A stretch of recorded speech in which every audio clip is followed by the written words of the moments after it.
आज आपण प्रोबॅबिलिटी मधील कंडिशनल प्रोबॅबिलिटी हा पॉईंट बघणार आहोत. स्टार्टिंगला त्याचं मीनिंग काय आहे ते आपण एक्झाम्पलद्वारे समजून घेऊयात. सो आपण एक्झाम्पल एक कन्सिडर करूया. Throwing a die. थ्रोइंग डाय.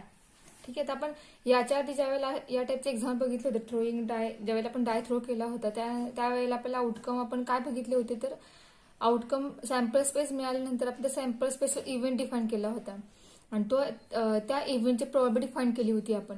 बरोबर आहे. बघा या ठिकाणी कंडिशनल प्रोबॅबिलिटीमध्ये असं आपण करणार नाही. त्या ठिकाणी एक इव्हेंट घडल्यानंतर दुसरा इव्हेंट घडणार आहे की त्या ठिकाणी जो पहिला इव्हेंट घडलेला आहे तो त्या ठिकाणी कन्सिडर केला जाणार नाहीये. सॉरी, कन्सिडर करून दुसरा इव्हेंट घडला जाणार. त्यामुळे दुसऱ्या इव्हेंटवर पहिला इव्हेंट घडून गेल्यामुळे दुसऱ्या इव्हेंटवर परिणाम होणार, येणाऱ्या प्रोबॅबिलिटीवरती परिणाम होणार आहे. ठीक आहे. बघूया आपण कशा प्रकारे जे एक्झाम्पल सॉल्व्ह करायचे ते.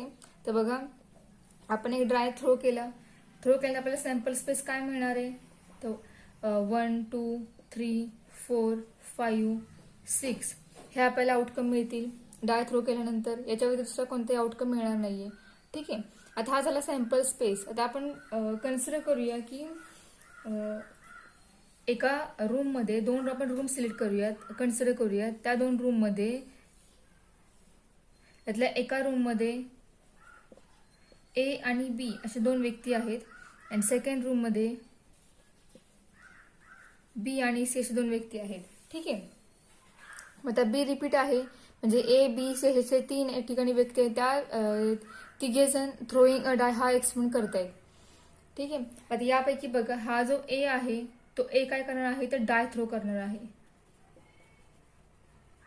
ए काय करणार आहे, डाय थ्रो करणार आहे. डाय थ्रो केल्यानंतर बी काय करणार आहे, तर त्याचे आउटकम आपल्याला काय काय मिळणार आहे तो बी ऑब्झर्व करणार आहे. ठीक आहे. मग आता एने डाय थ्रो केल्यानंतर बी काय चेक करणार, तर त्यामध्ये काय आउटकम मिळतात हे बी या ठिकाणी कलेक्ट करणार आहे. मग आपण कन्सिडर करूया की बी ने ऑड नंबर त्या ठिकाणी काउंट केली. काय करूया आपण, तर बी ने ऑड नंबर काउंट केले असं आपण कन्सिडर करूया आणि त्या सेटला आपण पी मानूया. So P is equal to B ने ऑड नंबर कलेक्ट केले. ऑड नंबर कोणते कोणते आहेत, 1 to 6 मध्ये. तर या ठिकाणी 1 3 and 5 हे काय, तीनही ऑड नंबर आहेत. ठीक आहे. आता यानंतर काय करणार आहे, तर हा एक्सपेरिमेंट झाल्यानंतर त्यांनी ऑड नंबर काउंट केल्यानंतर, कलेक्ट केल्यानंतर तो बी इथून सेकंड रूम मध्ये जाणार. ठीक आहे. सेकंड रूम मध्ये गेल्यानंतर तो या सी ला काय म्हणणार, तर मी या रूम मध्ये असताना मी ऑड नंबर कलेक्ट केले. तर आता ऑड नंबर कलेक्ट केले असता बी सी ला क्वेश्चन विचारणार आहे की प्राईम नंबर मिळण्याची प्रोबॅबिलिटी किती असेल. ऑड नंबर काउंट केले असता त्यानंतर प्राईम नंबर मिळण्याची प्रोबॅबिलिटी किती हे सी ला विचारणार बी क्वेश्चन. ठीक आहे. मग या ठिकाणी प्राईम नंबर कोणते कोणते आहेत ते आपण स्टार्टिंगला लिहूया, त्याला क्यू मानूया. आता या ठिकाणी प्राईम नंबर आहे 2 3 5 हे प्राईम नंबर आहेत. आता आपल्याला या ठिकाणी बघायचे काय, तर प्राईम नंबर मिळण्यासाठी प्रोबॅबिलिटी फाइंड आउट करायचे. ठीक आहे. ऑड नंबर काउंट केले असता, ऑड नंबर सेट डिफाईन केल्यानंतर आपल्याला प्राईम नंबर सेट या बी ने सी ला विचारलेला आहे. ठीक आहे. मग पी घडल्यानंतर, पी हा एक्सपेरिमेंट घडून गेल्यानंतर आपल्याला पुढचा एक्सपेरिमेंट घडवायचा, तो आहे प्राईम नंबर सेटचा सेट. मग तो काय येईल, तर बघा, प्रोबॅबिलिटी फॉर काय विचारलेलं आहे, तर ऑड नंबर काउंट केले असता प्राईम नंबर काय काय आहेत हे विचारलेलं आहे. ठीक आहे. मग ऑड नंबर फाइंड केले आहेत, म्हणजे ऑड नंबर हे गिव्हन आहेत. मग ते असता प्राईम नंबर काय असले हे फाइंड विचारलेलं आहे. तर मग या ठिकाणी बघा, सॅम्पल स्पेस आहे 1 to 6, पण या ठिकाणी आपण सॅम्पल स्पेस कन्सिडर करणार नाही. तर सॅम्पल स्पेस हा ऑड नंबरवरती रिस्ट्रिक्ट करणार. ठीक आहे. मग ऑड नंबरवरती तो सॅम्पल स्पेस रिस्ट्रिक्ट केल्यानंतर आपला हा जो ऑड नंबर सेट आहे याला सॅम्पल स्पेस कन्सिडर करणार आहोत आपण. ठीक आहे. मग हा सॅम्पल स्पेस जर असेल, यासाठी हा सेट लिहिण्यासाठी आपल्याला सॅम्पल स्पेस जो आहे एस तो न आपण बघता या ठिकाणी तो सॅम्पल स्पेस ऑड नंबरसाठी रिस्ट्रिक्ट करून आपण या ठिकाणी हा सॅम्पल स्पेस कन्सिडर करणार आणि त्यानंतर आपण इथे ह्याची प्रोबॅबिलिटी लिहिणार आहोत. ठीक आहे. मग आता या ठिकाणी यामध्ये किती एलिमेंट आहेत, एकूण 1 2 3. बरोबर. मग ते ऑड नंबर एकूण किती आहे तर 1 2 3 आहेत. म्हणजे या ठिकाणी ऑड नंबर जे आहेत या ठिकाणी आपण लिहिणार बेसला. मग न्यूमरेटरला काय येईल तर या ठिकाणी ऑड नंबर फाइंड आउट केले असता प्राईम नंबर किती हे विचारलेले. म्हणजे या ठिकाणी प्राईम नंबर किती आहेत तर फक्त 2च आहेत. बरोबर आहे. म्हणजेच एक सेट घडून गेलेला आहे. मग तो घडून गेला असता याची प्रोबॅबिलिटी किती हे आपल्याला या ठिकाणी विचारलेले. ठीक आहे. त्यामुळे जो घडून गेलेला आहे एक्सपेरिमेंट, जो इव्हेंट घडून गेला आहे तो इव्हेंट विचारलेल्या इव्हेंटवरती परिणाम करणार आहे. त्यामुळे याचा आन्सर काय आलं 2/3. म्हणजेच काय आलं बघा पी ऑफ प्राईम नंबर म्हणजे आपण त्याला क्यू मानलेला आहे. क्यू गिव्हन पी हे वाचायचं कसं तर क्यू डॅश पी म्हणजेच Q given P. P given असता क्यू किती हे विचारलेलं आहे. म्हणजे आपण पी वरून क्यू डिफाईन करणार. ठीक आहे. मग त्यामुळे पी घडून गेल्यामुळे तो क्यू वरती परिणाम करणार आहे. त्यामुळे येणाऱ्या आन्सरमध्ये चेंज होणार आहे. म्हणजे ह्याची प्रॉबॅबिलिटी जी आहे ती ओरिजिनल प्रॉबॅबिलिटी सारखी नसणार आहे. आपण जे आता प्रॉबॅबिलिटी फाइंड आउट केली प्रत्येक सेटची त्याप्रमाणेची प्रॉबॅबिलिटी येणार नाहीये. एक सेट घडून गेल्यानंतर दुसरा सेट डिफाईन करताना त्यावर तो घडून गेलेला सेट जो आहे तो त्या सेटवरती परिणाम करणार आहे. त्यामुळे याची प्रॉबॅबिलिटी किती येणार तर 2/3. तर 2 म्हणजेच काय आले बघा तर या पी आणि क्यूचं इंटरसेक्शन आहे. बरोबर का. म्हणजे इथे काय मिळालं आपल्याला N of P intersection Q म्हणजे या ठिकाणी 2 आहे. 3 म्हणजे कोण आहे तर number of element in set P आहे. बरोबर का. या ऑड नंबर सेटवर मधला नंबर म्हणजे तो एन ऑफ पी आहे. आता आपण जर या न्यूमरेटर डिनॉमिनेटर दोन्हीकडेही जर आपण एन ऑफ एस ने डिफाईन केलं डिवाइड केलं तर आपल्याला काय मिळेल तर N of P intersection Q upon N of S upon N of P upon N of S. ठीक आहे. आता याच्या मला फॉर्म्युला मिळतोय. फॉर्म्युला काय मिळतोय तर N of P intersection Q upon N of S म्हणजेच probability for P intersection Q. N of P upon N of S म्हणजे प्रोबॅबिलिटी फॉर पी. ठीक आहे. म्हणजेच probability for Q given P याची प्रोबॅबिलिटी काय आली तर P of P intersection Q upon P of P. ठीक आहे. म्हणजे आपण आता केलं हा क्यू गिव्हन पी फाइंड केला. मग याला म्हणायचं कंडिशनल प्रोबॅबिलिटी. म्हणजे एक सेट घडून गेलेला आहे, एक इव्हेंट घडून गेलेला आहे. मग तो घडून गेल्यानंतर दुसरा इव्हेंट त्याची प्रोबॅबिलिटी फाइंड कशी करायची ती या प्रकारे करायची. आणि ही जी प्रोबॅबिलिटी फाइंड केली आहे त्याला म्हणायचं कंडिशनल प्रोबॅबिलिटी. ठीक आहे. या ठिकाणी फक्त चेंज असा असणार आहे की एक इव्हेंट घडून गेला आहे आणि दुसरा इव्हेंट जो आपल्याला फाइंड करायचा आहे त्यावरती घडून गेलेला इव्हेंट जो आहे तो परिणाम करणार आहे. अशा प्रोबॅबिलिटी म्हणायचं कंडिशनल प्रोबॅबिलिटी. त्याच्यावर आपण त्याचा फॉर्म्युला फाइंड केला तर कंडिशनल प्रोबॅबिलिटीचा फॉर्म्युला काय आहे P of Q given P equal to P of P intersection Q upon P of P. म्हणजेच सपोज करूया की आपले लेटर ए आणि बी आहेत. म्हणजे फॉर्म्युला काय पुन्हा आपण फॉर्म्युला लिहूया त्याचा. तर बघा फॉर्म्युला काय आहे तर P of A given B is equal to P of A intersection B upon जो गिव्हन आहे तो असणार त्याची प्रोबॅबिलिटी असणार डिवाइड. जो गिव्हन सेट आहे गिव्हन इव्हेंट आहे त्या इव्हेंटची प्रोबॅबिलिटी डिवाइड असणार आहे. ठीक आहे. म्हणजे P of A given B ची प्रोबॅबिलिटी फॉर्म्युला येणार P of A intersection B upon P of B. Similarly P of B given A याचा फॉर्म्युला येईल P of A intersection B upon P of A. मग हे दोन formula आपण use करून इथून पुढे प्रोबॅबिलिटी फाइंड आउट करणार आहे. ठीक आहे. मग आता याच्यानंतरचा पुढचा पॉईंट आहे तो मल्टिप्लिकेशन थेरम. मग तो काय असेल तर बघा नेक्स्ट आहे मल्टिप्लिकेशन थेरम.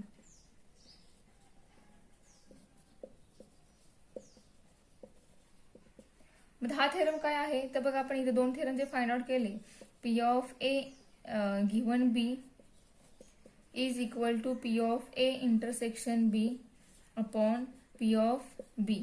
याच्या पहिला पी याचा फॉर्म्युला काय मिळेल पी ऑफ ए इंटरसेक्शन बीचा तर P of A given B into P of B. ठीक आहे. आणि सेकंड काय मिळेल फॉर्म्युला सेकंड फॉर्म्युलावरून P of A intersection B is equal to P of B given A into P of A. मग यावेळी फॉर्म्युला कोणता येणार तो डिपेंड राहणार आहे एक्झाम्पलवरती. आपल्याला काय दिले आहे, काय फाईंड करायचे हे एक्झाम्पलमध्ये मेन्शन केलेलं असणार आहे. त्यानुसार आपण हे दोन्ही सेट, दोन्ही क्वेश्चन जे आहेत, थेरम, फॉर्म्युले, याचा आन्सर फाईंड करणार. ठीक आहे. मग आता याच्या पुढचा पॉइंट जो येतोय तो येतो इंडिपेंडंट इव्हेंटचा. मल्टिप्लिकेशन थेरम नंतर पुढचा पॉइंट येतो इंडिपेंडंट इव्हेंट. नेक्स्ट पॉइंट आहे इंडिपेंडंट इव्हेंट.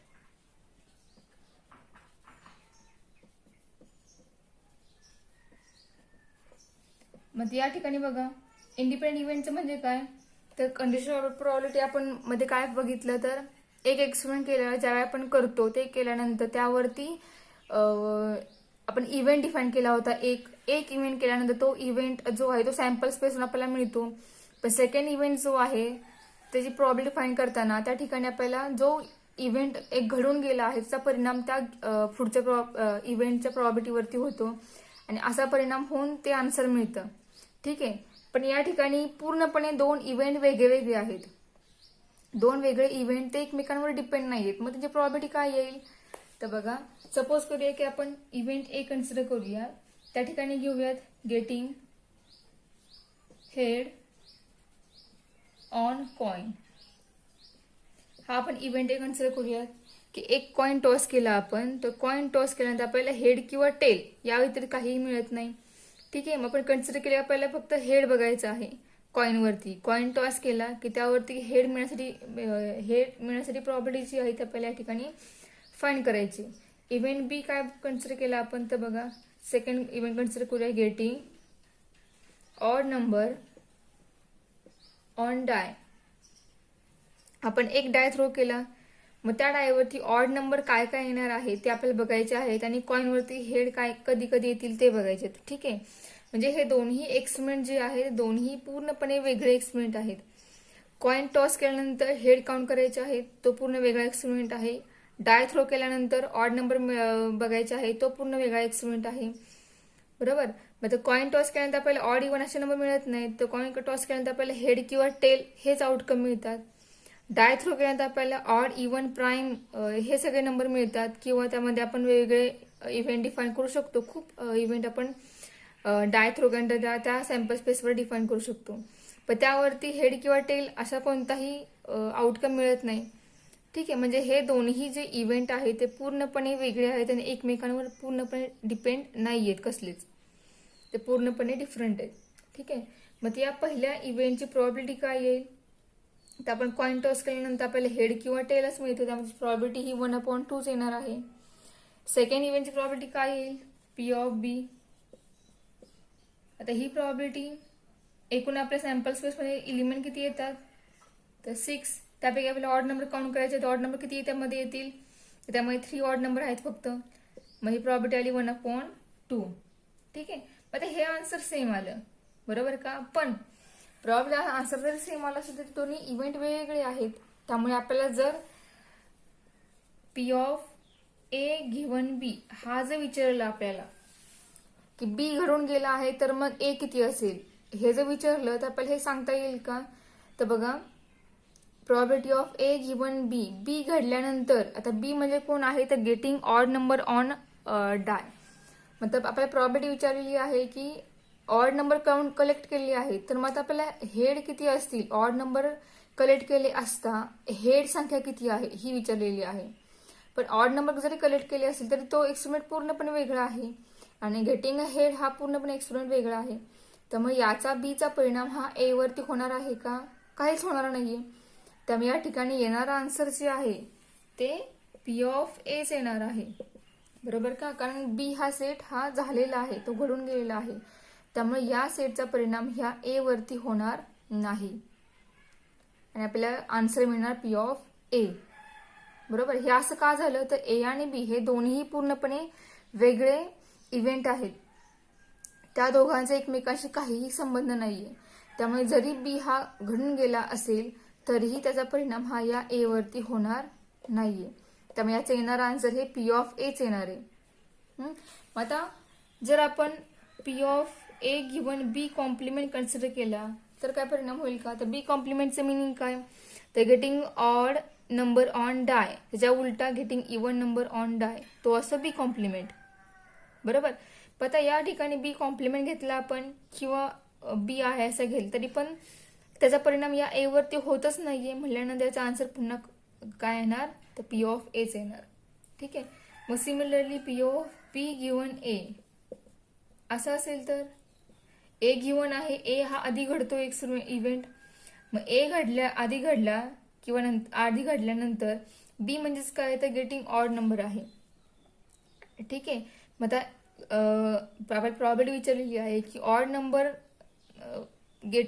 मिळाल्यानंतर हेड मिळण्यासाठीची प्रॉपर्टी काय असेल हे विचारलेलं आहे. पण ऑड नंबर आणि हेड हे दोन्ही वेगवेगळे आहेत पूर्ण इव्हेंट, त्यामुळे या ठिकाणी सुद्धा काय होणार आहे, या एचा बी वर परिणाम होणार नाही आणि याचा आन्सर हे पी ऑफ बीच येणार आहे. ठीक आहे. मग आता त्याचप्रमाणे P of B given A complement जरी असेल तरी आन्सर काय येणार, तर पी ऑफ बीच येणार. ठीक आहे. आता आपण मल्टिप्लिकेशन थेरम मध्ये काय फॉर्म्युला प्रूव्ह केला, तर P of A intersection B is equal to P of A given B into P of B. हा आपला मल्टिप्लिकेशन थेरम आहे. आता या ठिकाणी P of A given B याचा आन्सर काय येते, तर पी ऑफ ए येते. म्हणजे या ठिकाणी P of A intersection B काय येणार, तर P of A into P of B येणार. ठीक आहे. And second P of A intersection B हा काय येईल, तर पी ऑफ सेकंड फॉर्म्युला जो आहे P of B given A into P of A असा असेल तरी आन्सर काय येणार, तर बी गिवन ए म्हणजेच कोण असतो, तर पी ऑफ बीच असतो आणि पी ऑफ ए. ठीक आहे. पण हे कधी होईल, जर दोन इव्हेंट एकमेकांवर डिपेंड नसतील, ते पूर्णपणे डिफरंट असतील, तर त्यासाठी याचा आन्सर हे same P of A P of B राहणार आहे आणि हा फॉर्म्युला जो आहे तो P of A into P of B मध्ये कन्वर्ट होणार आहे आणि त्यावेळेला आपल्याला हा फॉर्म्युला यूज करून सोल्युशन फाइंड करता येईल. ठीक आहे. मग या प्रकारे कंडिशनल प्रोबॅबिलिटी, मल्टिप्लिकेशन थेरम आणि इंडिपेंडंट इव्हेंट हे 3 पॉईंट बघितले आपण. आता या तिघांवरती डिपेंड आपला एक्झरसाइज आहे 9.3. त्यातले क्वेश्चन बघूया आता आपण. नेक्स्ट क्वेश्चन बघा. सो 9.3 मध्ये फर्स्ट क्वेश्चन बघा काय आहे तो. A bag contains 3 red marbles and 4 blue marbles. 2 marbles are drawn at random without replacement. Then if the first marble is drawn is red, so what is the probability the second marble is blue? ठीक आहे. तर आपल्याला विचारलंय काय बघा, दिलंय काय स्टार्टिंगला बघा, बॅग मध्ये 3 रेड मार्बल आहेत आणि 4 ब्ल्यू मार्बल आहेत. ठीक आहे.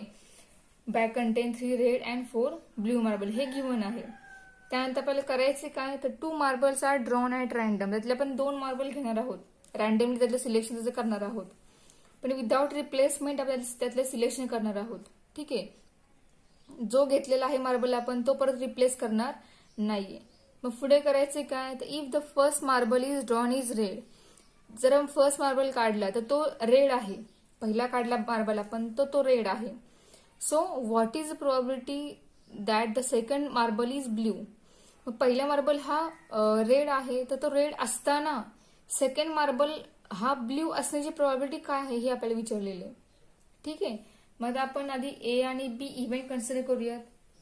So let A equal to the event that first marble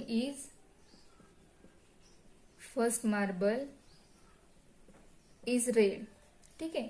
and event B is the event that second marble is blue. First marble is red, second marble is blue. हे event A आणि B आपण define केले. आपल्याला fine करायचे काय, तर या ठिकाणी P of A intersection be fine करायचं आहे. ठीक आहे. बघा, तर first marble is drawn is red, so what is probability of second marble is blue. पहिला मार्बल रेड असताना सेकंड मार्बल ब्ल्यू असणे प्रॉपर्टी काय आपल्याला ही विचारली, म्हणजे P of A intersection be fine करायचं आहे. ठीक आहे. मग आता स्टार्टिंगला आपण पी ऑफ ए फाईन करूया. So clearly P of A is equal to P of ए काय येईल बघा, आता बॅग कंटेन एकूण आपण ए ला काय मांडलेलं आहे, तर फर्स्ट मार्बल इज रेड, रेडला आपण ए मांडलेलं आहे. मग रेड किती आहेत एकूण मार्बल, तर 3 मार्बल रेड आहेत, म्हणजे या ठिकाणी न्यूमरेटर 3 येईल.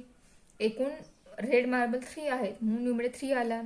एकूण टोटल मार्बल किती आहे तर 3 + 4 दॅट इज इक्वल टू 3/7. म्हणजे पी ऑफ ए हा 3/7 आला. ठीक आहे. सॅम्पल स्पेस या ठिकाणी 3 आणि एकूण टोटल मार्बल जो आहे पूर्ण संख्या तो आपला सॅम्पल स्पेस आहे. ठीक आहे. आता नेक्स्ट जी विचारलेलं आहे, काय विचारलं आपल्याला, तर first marble is not replaced. पहिला मार्बल जो घेतलाय तो आपण रिप्लेस करणार नाहीये. तर बघा, if first marble is not replace. ठीक आहे. मग आता बॅग मध्ये काय शिल्लक राहिलं बघा. So bag will content 2 red marble. बघा आपण इथं रेड मार्बल सिलेक्ट केलेलं आहे. ठीक आहे. मग एकूण रेड मार्बल किती आहे तर 3 आहे. तर 3 पैकी एक आपण घेतलाय आणि तो आपण रिप्लेस करणार नाहीये. मग बॅग मध्ये राहिले किती शिल्लक मार्बल तर 2 मार्बल शिल्लक राहिले. ठीक आहे. 2 रेड मार्बल शिल्लक राहिले. ठीक आहे. अँड ब्ल्यू एकूण किती आहे तर ब्ल्यू आहेत 4 मार्बल ब्ल्यू कलरचे. So 4 blue marble. ठीक आहे. So that is all together दोन्ही मिळून एकूण झाले किती मार्बल, ऑल टुगेदर 4 आणि हे 2 म्हणजे एकूण 6 मार्बल झाले. ठीक आहे. So when second marble is drawn, ज्यावेळेला आपण सेकंड मार्बल ड्रॉ करू त्यावेळेला काय होणार आहे तर द प्रोबॅबिलिटी दॅट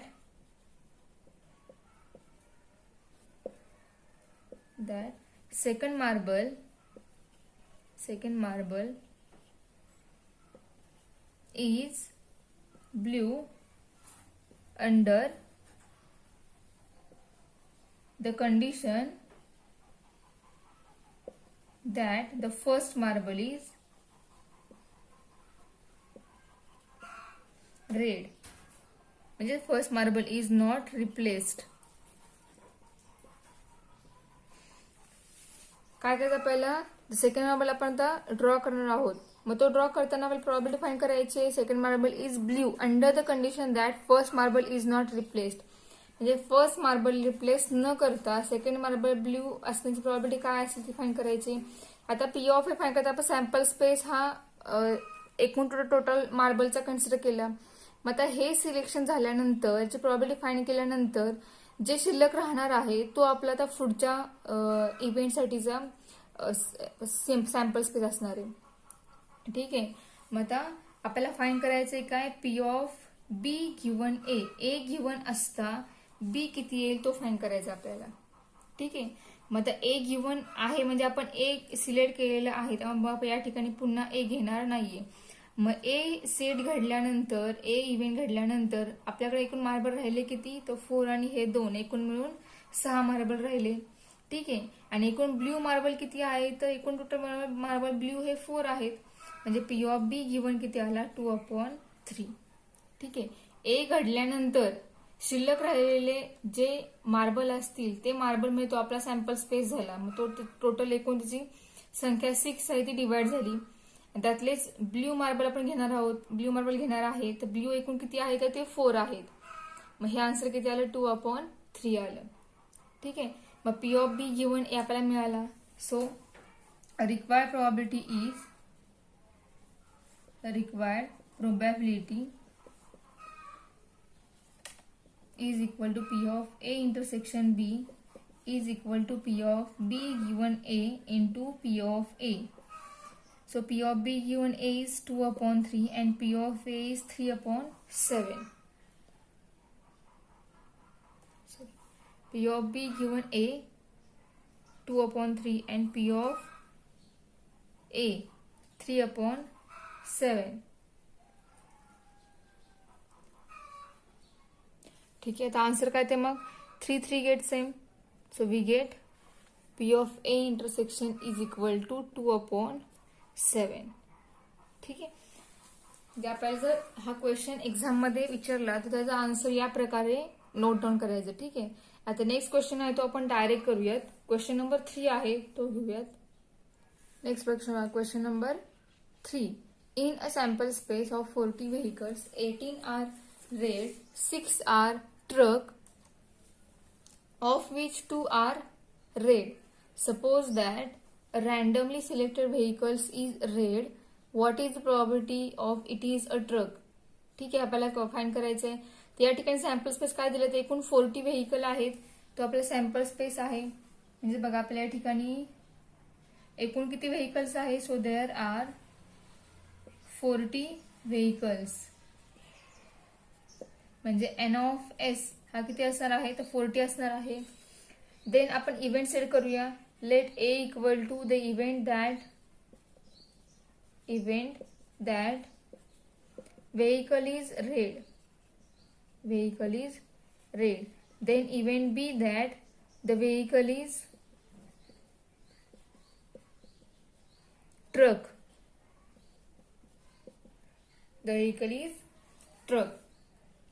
ठीक आहे.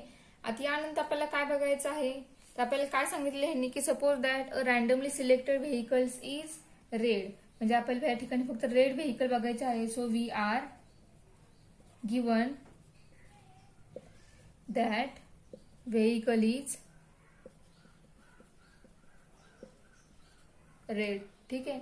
आता या 40 व्हेकल मधले फक्त आपण रेड व्हेकल जे आहे तेच फक्त बघणार आहोत. म्हणजेच आपण जो 40चा सॅम्पल स्पेस आहे एकूण टोटल व्हेकल तो आपण रिस्ट्रिक्ट करणार कुठपर्यंत रेड व्हेकल साठी रिड्यूस करणार. ठीक आहे. म्हणजेच so our sample space reduce to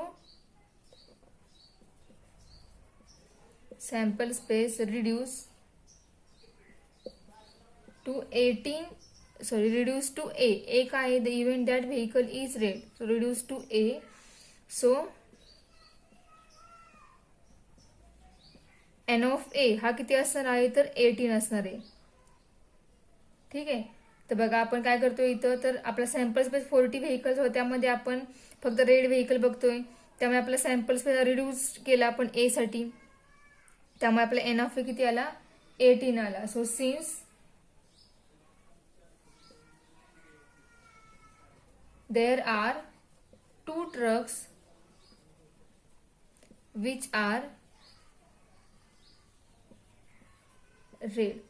मग यापैकी जे ट्रक आहेत ते 2 ट्रक जे आहेत ते रेड आहेत. म्हणजेच N of A intersection B हा किती आला 2 आला. ठीक आहे. रेड कलर मध्ये ट्रक जे आहेत सगळे एकूण मिळून त्या ट्रक पैकी 2 ट्रक हे रेड आहेत. म्हणजे ए आणि बी या दोघांचे इंटरसेक्शन हे 2 आलं. ठीक आहे. म्हणजे आपल्याला विचारलेले काय तर आपल्याला ट्रक विचारलेला आहे. ट्रकसाठी प्रॉबिलिटी विचारलेली आहे. So probability that vehicle is a truck is given that vehicle is red. Red vehicle given असता त्यामध्ये ट्रक एकूण किती आहे ते विचारलेलं आहे. So P of B given A is equal to n of A intersection B upon N of A. ठीक आहे. मग काय येईल आन्सर 2/18 इज इक्वल टू 1/9. ठीक आहे. म्हणजे एकूण प्रॉबिलिटी काय आली तर 1/9 एवढी आली. क्वेश्चन 2 काय बघा. अ box content 5 green pencil and 7 yellow pencils. 2 pencils are chosen at random from the box without replacement. So what is the probability that both are yellow pencil? What is the probability are both are yellow pencil? आपण ज्या 2 pencil घेणार आहोत त्या दोन्ही pencil ह्या yellow pencil असण्याची problem find करायची. ठीक आहे. त्यातले आपण मग इव्हेंट ए आणि बी हे 2 कन्सिडर केले. इव्हेंट ए कन्सिडर केला फर्स्ट पेन्सिल येलो साठी. इव्हेंट बी म्हणजे सेकंड पेन्सिल इज येलो. ठीक आहे. मग आपल्याला फाइंड करायचंय काय तर आपण स्टार्टिंगला पी ऑफ ए फाइंड करूया. Probability for event A event एक आहे the event that first pencil is yellow pencil. आता एकूण पेन्सिल किती आहेत 5 + 7 म्हणजे एकूण 12 पेन्सिल आहेत. त्यापैकी येलो पेन्सिल किती आहे तर 7 म्हणजे 7 पैकी आपण एक पेन्सिल आहे ती सिलेक्ट करणार आहोत. म्हणजे probability for set event A is 7/12. आता नेक्स्ट आपल्याला सेट डिफाईन करायचा आहे. नेक्स्ट इव्हेंट प्रोबॅबिलिटी डिफाईन करायची आहे. ती काय फाईन करायची आहे तर येलो पेन्सिल एक सिलेक्ट केल्यानंतर ती रिप्लेस न करता आपण इव्हेंट बी साठी प्रोबॅबिलिटी फाईन करणार आहे. म्हणजे आपण फाईन करणार पी ऑफ बी गिव्हन ए घडल्यानंतर आपण बी डिफाईन करणार आहे. म्हणजे आपण काय फाईन करणार आहे काही जे आपण पेन्सिल सिलेक्ट केली आहे पहिली ही रिप्लेस न करता आपण सेकंड पेन्सिल सिलेक्ट करणार आहे. मग त्या फर्स्ट पेन्सिल ही रिप्लेस आपण करणार नाहीये. ठीक आहे. मग एकूण पेन्सिल राहिले किती तर बघा first pencil is not replaced if first pencil is not replaced, so box will contain एकूण पेन्सिल बॉक्स मध्ये किती आहेत मग 5 ग्रीन अँड 7 पैकी आपण एक पेन्सिल सिलेक्ट केली इथं त्यामुळे 7 मधली एक गेली राहिले 6 येलो पेन्सिल. ठीक आहे. मग दोन्ही म्हणून एकूण दॅट इज एकूण पेन्सिल झाले किती so that is 5 + 6 11 पेन्सिल्स. ठीक आहे. ह्या झाल्या बॅग मध्ये. आता आपण करणार काय आहे तर probability that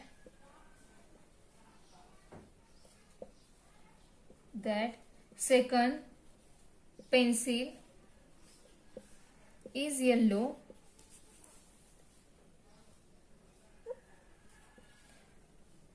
under the condition that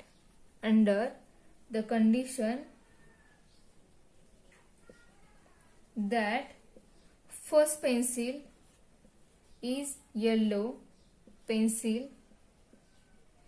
is not replaced. First pencil select केली जी ती रिप्लेस न करता आपण सेकंड पेन्सिल ही येल्लोच घेणार आहोत पण फर्स्ट पेन्सिल रिप्लेस न करता. म्हणजे आपण काय फाईन करणार तर P of B given A fine करणार आहोत. एकूण पेन्सिल झाले किती ए सेट घडल्यानंतर एकूण राहिले किती पेन्सिल तर 11 पेन्सिल शिल्लक राहिले आहेत. मग बी म्हणजे आपण येलो पेन्सिल्स बघतोय मग एकूण येलो पेन्सिल किती आहे तर 6 आहेत म्हणजे एकूण 6/11 ही आली P of B given A ची प्रोबॅबिलिटी. सो मला फाईन करायचे काय so required probability is equal to काय असेल ती तर P of A intersection B is equal to P of B given A into P of A is equal to P of B given A 6/11 into P of A 7/12. म्हणजे आपला answer काय आलं 6 × 7 हे पूर्ण सोल्युशन केलं आपला answer मिळेल 7/22. ठीक आहे. ही आली आपली प्रोबॅबिलिटी ए इंटरसेक्शन बी साठी. क्वेश्चन 15 बघा काय 3 fair coins are tossed. What is the probability of getting 3 heads given that at least 2 coins shows head?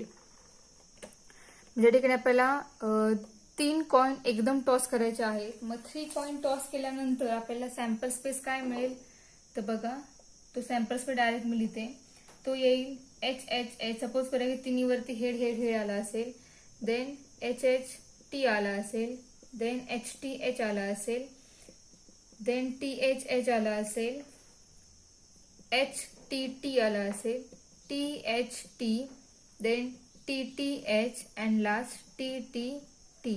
3 fair coin toss केल्यानंतर आपल्याला एवढे आउटकम मिळू शकतात. हे आपण सॅम्पल स्पेस लिहिलेला आहे.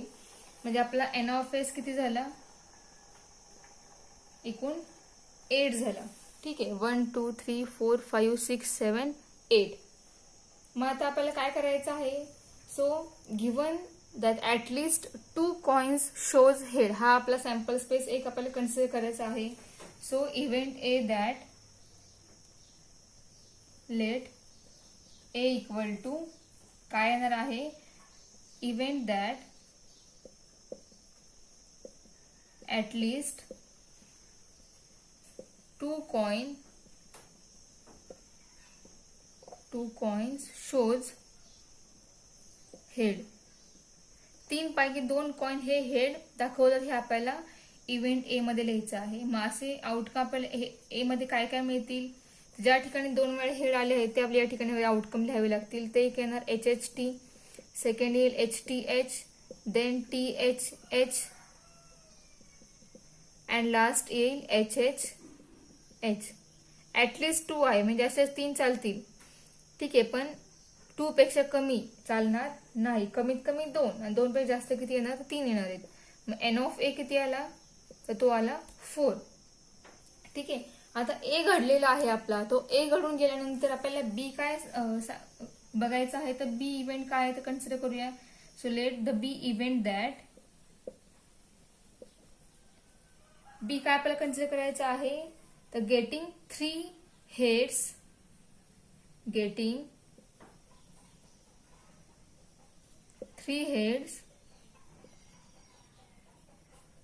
given that A happen. A हा झालेला आहे, तो झालेला असता आपल्याला काय बघायचं आहे, तर गेटिंग 3 हेड बघायचे आहेत. म्हणजे आपल्याला आपण सॅम्पल स्पेस हा रिड्यूस करणार ए साठी आणि आपण या ए ला सॅम्पल स्पेस कन्सिडर करणार या इव्हेंट बी डिफाईन करण्यासाठी. ठीक आहे, म्हणजे आपल्याला फाइंड करायचे काय, तर या ठिकाणी बी सेट कन्सिडर केला आहे, event that getting 3 heads given A happen. A घडल्यानंतर आपल्याला फाइंड करायचं आहे एकूण 3 हेड मिळाल्यासाठी प्रॉब्लेम फाइंड करायचे. म्हणजे आपल्याला काय फाइंड करायचं आहे, तर एन ऑफ ए इंटरसेक्शन बी आपल्या या ठिकाणी मिळणार आहे. ठीक आहे, ए झाल्यानंतर एकूण 3 वेळा हेड कधी आले ते आपल्याला फाइंड करायचं आहे. मग एकूण 3 वेळा हेड किती आले ते इथं बघा, एकदाच 3 टाइम हेड आले म्हणजे बी जो आहे तो बी काय असणार आहे, त्यामध्ये एकच एलिमेंट येणार आहे आणि दोघांच्या इंटरसेक्शन मध्ये काय येईल, फक्त एक एलिमेंट येईल. ठीक आहे, म्हणजे काय येईल इथं, तर HHH हे येईल, म्हणजे हा येईल फक्त 1, हा ए इंटरसेक्शन बी येईल आणि N of A intersection B हा येणार आहे 1. ठीक आहे, आपल्याला फाइंड करायचंय काय, तर बघा रिक्वायर्ड प्रोबॅबिलिटी